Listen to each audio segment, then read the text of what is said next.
नमस्कार, मैं राम कुमार शर्मा एडवोकेट मेरठ से। देश में नए क्रांतिकारियों को जन्म हो चुका, नया भारत बन चुका है। वैसे ही 5 अगस्त के बाद नए भारत का उदय हो ही चुका है। अब देखिए कि अब हमारे नए क्रांतिकारी, हमारे राष्ट्र निर्माणक कौन है? ये फिल्म स्टार सुशांत सिंह जैसे क्रांतिकारी, जिसने पूरी देश की अर्थव्यवस्था को, पूरी मीडिया को और पूरे देश के सिस्टम को उसी की चर्चा पर केंद्रित कर दिया है। उसकी एक और सेक्रेटरी थी जिसने आत्महत्या करी या हत्या करी, उस पर भी अब चर्चा शुरू हो गई है। रिया चक्रवर्ती, ये हमारी राष्ट्रीय धरोहर साबित हो गई हैं। सारा जो देश जो है इन्हीं पे केंद्रित हो गया है। इन लोगों पर केंद्रित हुआ है, उन लोगों पर केंद्रित हुआ है जो नशेड़ी थे, गंजेड़ी थे, जो पार्टियां करते थे और जो ग्रुप बनाकर मौज मस्ती करते थे।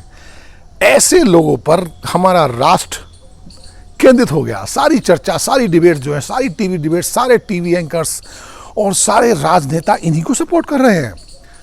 युवा भी इनके पीछे घूम रहा है और लगता है कि जो है यही, इसी से देश की इकोनॉमी अप्स एंड डाउन हो रही है। आर्थिक व्यवस्था भी ये लोग संभाल रहे थे। दुख तो होता है कि भाई उनका मृत्यु हुई, आत्महत्या करी नहीं करी, जांच होनी चाहिए। लेकिन क्या इन्हीं की जांच होनी चाहिए? उन लोगों की जांच नहीं होनी चाहिए जो बेरोजगारी से, आर्थिक तंगी से लगातार मर गए हैं अपने भूखे प्यासे बच्चों को छोड़कर। उनके लिए कोई डिबेट नहीं होनी चाहिए? क्या उसके लिए डिबेट नहीं होनी चाहिए कि संसद में केंद्र सरकार कहती है कि हमको पता नहीं कि कितने मजदूर सड़कों पर मारे गए? उनको शर्म नहीं आई ऐसा बोलते हुए? उनको शर्म नहीं आई कि एक माँ की लाश पड़ी हुई है, उसके 2 बच्चे उसको लाश का कपड़ा उखाड़ कर उसको देखने का प्रयास कर रहे हैं, उनको शर्म नहीं आई? ये सब देखते हुए भी, दिखाते हुए भी शर्म नहीं आई? औरैया में 24 लोग जो है सड़क एक्सीडेंट में मारे गए, मजदूर, लॉकडाउन के दौरान। उनको नहीं पता कि ट्रेन से कटकर 16 लोगों की जान चली गई। क्या केंद्र सरकार, क्या बात है! ऐसी भी क्या भक्ति है भाई हम लोगों की कि केंद्र को नहीं पता, हमको नहीं पता कि कितने लोग मारे गए। 200 से ज़्यादा लोग मारे गए हैं लॉकडाउन में सड़कों पर। कोई भूखमरी से मर गया, कोई रोड एक्सीडेंट में मारा गया, है ना, कोई चलते चलते मर गया कि घर पहुंचने से पहले ही तड़प के मर गया। इनका नहीं पता, इनको नहीं पता है केंद्र सरकार को। और ना ही हम चर्चा करना चाहता है, ना ही देश चर्चा करना चाहता है, ना टीवी मीडिया चर्चा करना चाहता है कि हमारे कोरोना वॉरियर, जिसको हम लोग भगवान का दर्जा दे रहे हैं, 380 से ज़्यादा डॉक्टर्स की मृत्यु हो चुकी है। उनको पता नहीं है इन लोगों को। इस पर चर्चा नहीं होनी चाहिए, लेकिन नहीं, चर्चा करेंगे हम गंजेड़ियों पर, नशेड़ियों पर, है ना, ये भांड किस्म के लोग। इन लोगों पर चर्चा करेंगे जो हम टिकट खरीदते हैं, अपना मनोरंजन करते हैं और ये लोग हमारा मनोरंजन करने के लिए ही आते हैं। ऐसे लोगों पर हम लोग राष्ट्रीय मुद्दे बनाकर चर्चा कर रहे हैं। हम चर्चा नहीं कर रहे बेरोजगारी पर। हम नहीं पूछेंगे मोदी जी से सवाल कि ये आर्थिक मंदी इस प्रकार से आखिर आ ही क्यों गई? भाई कोरोना में आप लोगों ने खुला क्यों छोड़ दिया जनता को? हम नहीं पूछेंगे उनसे, हिम्मत ही नहीं है ना। ना चाइना में पूछेंगे, ना किसी भी नहीं पूछेंगे। हमारी औकात ही नहीं है पूछने की, है ना। सीधी बात, दंगल पूछता है भारत। पूछे कि यार, योगी जी से पूछे, है हिम्मत? योगी जी से पूछिए कि आप जो हैं जनता को कह रहे हो, युवाओं को कह रहे हो कि 5 साल के कॉन्ट्रैक्ट पे हम आपको रखेंगे, नौकरी पे रखेंगे, और उस 5 साल में हर 6 महीने में हम लोग जो हैं उसकी समीक्षा करेंगे कि आपकी परफॉर्मेंस कैसी है। अगर आपकी परफॉर्मेंस ठीक है तो आपको कंटिन्यू करेंगे, अदरवाइज हम आपको 5 साल बाद निकाल दिए जाएंगे। यानी 5 साल तक तलवार लटकी रहेगी हमारी गर्दनों पर। पहले हम तैयारी करेंगे, कंपटीशन देंगे, उसके बाद में 5 साल तक अधिकारियों की, सरकार की अनुकंपा पे जीवित रहेंगे। अब आप सोचिए कि अगर इसमें एम्प्लॉई महिला है, लड़की है, उसके साथ क्या करेंगे ये लोग? या महिलाओं के प्रति किस प्रकार का दृष्टिकोण सोसाइटी का है, ये तो पता है ना आपको। उसका अधिकारी या उसका जो बॉस होगा, उसके साथ क्या ट्रीटमेंट करेगा? बताने की जरूरत है? या आप तो इतने तो समझदार हैं हम सब लोग कि समझ में आएगा किस प्रकार का शोषण, वैसे भी शोषण हो रहा है। ये क्या कम है कि ऊपर से आपने ये 5 साल का कॉन्ट्रैक्ट बेसिस बंधवा मजदूरी पर हम लोगों को रख दिया है? नहीं, हमें तो नशेड़ियों की चर्चा करनी है कि ड्रग्स कहाँ से आया। पता नहीं ड्रग्स कहाँ से आया, हम लोग पता नहीं होता है। इन सरकारों को पता नहीं होता, इतने सालों से काम कर रहे हैं लोग, इनको पता नहीं ड्रग्स कहाँ से आता है। हमको ही पता, हम भी जानते हैं। आज हम लोग इतने ईमानदार और बड़े बहुत बन रहे हैं कि हम लोग जो है राम भक्त हैं, और जो है सच्चाई और ईमानदारी सब हमारे अंदर ही कूट के भरी हुई है। हम लोग क्या करते हैं मालूम है? जितने धनाढ़ परिवार हैं, मैं मेरठ की बात करता हूँ, धनाढ़ परिवार, यहाँ क्या होता है शादियां होती हैं, शादियों में शराब की गंगा बहाई जाती है। शराब एक से एक बढ़िया ब्रांड जो है यहाँ पर लगाया जाता है स्टॉल। उनको सर्व कौन करती है? अर्धनग्न लड़कियाँ, आधे अधूरे कपड़े पहनकर लड़कियाँ अर्धनग्न करती है। स्वागत कौन करता है? पुष्प वर्षा के साथ में लड़कियाँ। उसके बाद क्या होता है? नंगा नाच होता है, डांस होता है, कैबरे होते हैं। इसको बढ़ावा कौन दे रहा है? हम लोग डिमांड कर रहे हैं, तभी तो ये लोग आ रहे हैं ना।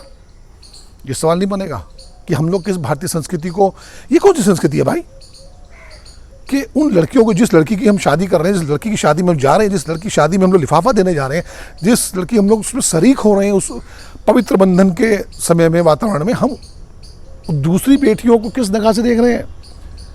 और आप बताइए मुझे, जब ये दिशा जो लड़की जिसने आत्महत्या करी है, इसका नया मुद्दा पूछता है भारत लेकर आ गया, या और बहुत सारे चैनल्स, या सुशांत सिंह जैसे लोग रात को देर नाइट पार्टी में करते क्या है?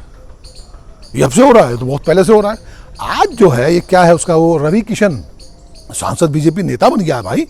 नेता बनने के बाद आप जो है बहुत ईमानदार हो गए। आप अपनी फिल्मों में किस प्रकार का मसाला परोसते हैं आपको पता है? सेक्स और शराब और दोहरे मापदंड वाले डायलॉग्स, गंदे डायलॉग्स, चीप डायलॉग आप बोलते हैं। अभी अंदर की बात करते हैं, किस प्रकार की फिल्में आप प्रस्तुत कर रहे हैं या किस प्रकार की फिल्में हम देखना पसंद कर रहे हैं। दोनों ही तरफ से बातें हैं ना हम ईमानदार हैं ना वो ईमानदार हैं। अब जाइए आप देखिए बॉम्बे में या गोवा में जाके कि किस प्रकार का जुहू बीच के आसपास या जितने समुद्र के किनारे किस प्रकार की वहाँ पे व्यवस्थाएं होती हैं। लड़के लड़कियाँ किस प्रकार से चिपटा चिपटी करते रहते हैं। बोलेगा कोई? संस्कृति तो हम लोग ही बिगाड़ रहे हैं ना, हम भी शामिल हैं ना इसमें। तो आप जो तलवार लेके बैठे हैं उन सरकारों के पीछे या उन राज्यों के पीछे जहाँ पे बीजेपी की सरकार नहीं है। उत्तर प्रदेश में लगातार हत्याएं, बलात्कार, लूट हो रहा है। इस पे सीधी बात आप क्यों नहीं करते हो? ये राष्ट्रीय मुद्दे हमारे क्यों नहीं बन सकते? सवाल ये है। किसान आत्महत्या कर रहा है, किसानों को आप बंधक बनाना चाह रहे हो, उसको जो है बंधक मजदूर बनाना चाह रहे हो।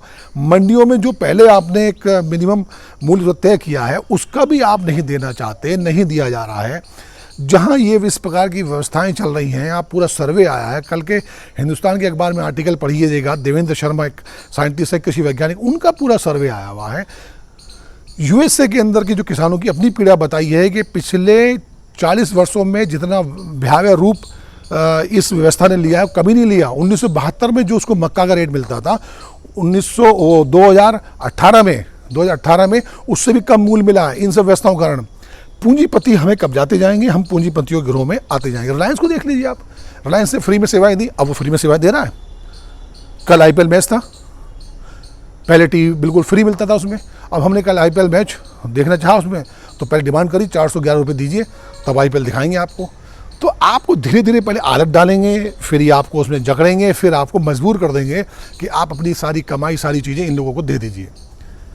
इस पर डिबेट नहीं करेंगे कि क्यों आपके बाप का राज है, आप पूरी संपत्ति को बेचते जा रहे हैं और दुहाई देते हैं। जैसे ही हम जैसे लोग पूछते हैं या और लोग पूछते हैं जो देशभक्त, हम देशभक्त नहीं है, हम हिंदू नहीं है, हमारा पूछने का ये राइट नहीं है कि हम ये पूछें कि भाई क्यों बेच रहे हो प्रॉपर्टी को। आप हवाई जहाज बेच रहे हो, आप रेलवे बेच रहे हो, आप जो है इंश्योरेंस बेच रहे हो, आप वो जो लाभ कमाने वाली हमारी कंपनियां हैं, देश की धरोहर है, उनको बेच रहे हो। वो तुम्हारे पापा जी ने बनाई थी, वो तो और विपक्षी सरकार ने बनाई थी ना, उन्होंने भी नहीं बनाई, ये राष्ट्र ने बनाई है, हमारी खून पसीने की मेहनत ने बनाई है, हमारे पैसों ने बनाई है। आपको बेचने का राइट किसने दिया है? और उन लोगों को, वो लोग चला सकते हैं इन कंपनियों को, आप सरकार में रहते हुए नहीं चला सकते। नहीं पूछेंगे, ये मुद्दे नहीं होने चाहिए। नहीं, मुद्दे होने चाहिए आपके पास नशेड़ियों के, गंजेड़ियों के, शराबियों के। बड़ी बड़ी पार्टियों में आप डिस्को में जाइए, कैबरे देखिए किस प्रकार से होते हैं। तो किस प्रकार की संस्कृति में हम लोग पैदा हो रहे हैं, कर रहे हैं, इस पर कोई चर्चा नहीं करेंगे। ये टीवी मीडिया चैनल्स, इनकी क्यों नहीं जांच करते आप? ये जो टीवी एंकर्स हैं जो बड़े बड़े सीना ठोक के बात करते हैं, राफेल आया यूँ मारेगा, है ना, इनकी संपत्ति जांच कीजिए ना। है हिम्मत? करेंगे? नहीं करेंगे ना। पूछेंगे मोदी जी से, योगी जी से कि बेरोजगार आत्महत्या क्यों कर रहे हैं? मेरठ में देख लीजिए, लगातार आत्महत्याएं हो रही है, लगातार। कोरोना के अंदर की व्यवस्थाएं खराब हो चुकी हैं। आप देखिए गवर्नमेंट ऑफ इंडिया या यूपी 1,30,000 के लगभग दे रहा है जो पेशेंट्स मिल रहे हैं, और उसके बाद जब उनका ट्रीटमेंट होता है उनको किस प्रकार की व्यवस्थाएं दी जाती हैं, किस प्रकार की जो उनको खाना दिया जाता है, मालूम है? 200-250 रुपये का भी खर्चा नहीं आता प्रतिदिन का। आप 14 दिन उनको क्वारंटाइन करने के बाद में 1,35,000 से ज़्यादा ले रहे हैं सरकारी आंकड़ों के अनुसार। इस पे चर्चा नहीं करोगे, इनसे नहीं पूछोगे, नहीं पूछोगे कि यूपी गवर्नमेंट में ने जो है इनके अधिकारियों ने किस प्रकार से भ्रष्टाचार किया है। हम लोगों ने दान दिया, हम लोग के जैसे लोगों ने आगे बढ़ के ध्यान दिया, सड़कों पे निकल कर आए, कुछ लोग मारे भी गए इस कारण। आप लोगों ने 100 रुपये की चीज़ 500-500, 2-2 हज़ार रुपये की खरीदी है। इस पे चर्चा नहीं होनी चाहिए? नहीं, नशेड़ी पर चर्चा होनी चाहिए, क्योंकि टीआरपी मिलती है। टीआरपी कुछ भी नचाओ भाई, मज़ा आता लोगों को। तो ये बेरोजगारी, ये कोरोना से लोग मर रहे हैं, वो हमारे डॉक्टर्स मारे गए, पत्रकार, कितने पत्रकार पत्रकारिता करते हुए इस कोरोना टाइम में मारे गए, उनके परिवार के लिए या उनके लिए आप लोग क्या कर रहे हैं ये ना पूछोगे? सारा पूरा सिस्टम आप लोगों ने मजाक बना दिया है, जकड़ दिया है। और जब भी पूछे आप नेहरू गांधी का रोना लेके बैठते हो, क्यों भैया? नशेड़ी गंजड़ी ये ज़्यादा जरूरी है? अब जरूरी है, मुझे तो लगता है ये जरूरी इसलिए भी है कि जब पूरा देश बंद था, सब जगह लॉकडाउन था, तो आपने सबसे पहले दुकानें कौन सी खोलते हैं? आप खोलते हैं शराब की दुकानें। टूट के पड़ती है जनता, अर्थव्यवस्था आपकी खराब हो चुकी है, पैसा वहाँ से आता है ना। फिर आप अपेक्षा क्यों करते हो कि रात को जब पार्टियाँ होंगी तो उसमें नशे में क्या होगा? लड़के लड़कियाँ पार्टियाँ कर रहे हैं, क्या होगा उसका? अब रात को पार्टियाँ हो ही क्यों रही थी? परमिट किसने करी, परमिशन किसने दी, या किस प्रकार कल्चर क्यों हो रहा? लेट नाइट पार्टी चल ही क्यों रही है? आखिर बनाइए ना रामराज। लेकिन रामराज तो आया नहीं। यहाँ क्या करा है इन्होंने? 5 अगस्त के बाद लगातार यूपी में हत्या, बलात्कार, लूट की घटनाएं हो रही हैं। एक ही समुदाय के लोगों को मारा जा रहा है, मार दिया जा रहा है। पूछेंगे आप योगी जी से, या पूछेंगे ये क्या कौन सी हीरोइन है ये कंगना रनौत, छतरानी कहती है 16 साल की उम्र में घर से भाग गई और फिर अलग अलग लोगों के साथ में रही, है ना। वो खुद कहती है, मैं नहीं कह रहा हूँ, उसको खुद कहती है। वो ड्रग एडिक्ट भी बनी है, वो भी वो खुद कहती है। और अभी भी उसका स्टेटमेंट आया कि 2 मिनट के रोल के लिए मैं सोई हूँ रात को मैं सोई हूँ। वो छतरानी है। छतरानी होती है पद्मावती जैसी, जिन्होंने अपनी आन बान शान के लिए पूरा सिस्टम को हिला दिया था, झुकी नहीं, मरना पसंद करा लेकिन झुकी नहीं। वो होते हैं क्षत्रिय, तुम्हारे जैसे घटिया क्षत्रिय नहीं होते ना। पूछे, सवाल यहीं से बनता है। इस सवाल को पूछने वालों की आवाज़ को दबाया जा रहा है, यही हो रहा है इस देश के अंदर।